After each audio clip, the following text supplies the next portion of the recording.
ఒకప్పుడు 4,000 సంపాదించిన మా నాన్న ముగ్గురిని పోషించి మమ్మల్ని బాగానే సంపాదించి బాగానే తిన్నాము, బాగానే ఉన్నాము. ఇప్పుడు 40,000 వస్తున్నా కానీ సరిపోవట్లేదు.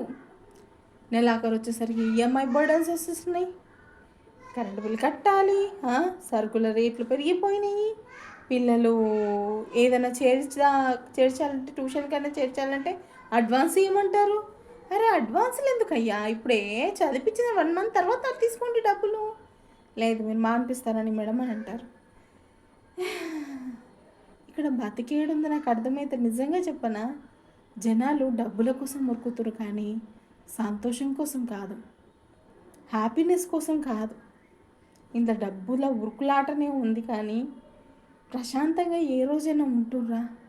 మీకు నచ్చినట్టు ఉంటున్నారా? తగినంత తిని తగినంత ఖర్చు పెట్టుకుంటుర్రా? ఆర్నమెంట్స్ అవి ఇవి ఎందుకు వచ్చిన గోలరబ్బాయి. ఇంత కడుపుకు తినంత తిందాము, మనకి తగ్గ బట్టలే వేసుకుందాము, మనకి తగ్గట్టు దేవుని మొక్కుదాము. ప్లీజ్ కొంచెం చూసి తక్కువ ఖర్చు పెట్టండి. నేను చెప్తున్నాను అనుకోకండి, సబ్స్క్రైబ్ చేసుకోండి ప్లీజ్ గాయ్స్. నాకు అస్సలు సబ్స్క్రైబ్ అవ్వట్లేదు. చూస్తారు కానీ ఒక్కోళ్ళు కూడా లైక్ కొట్టారు.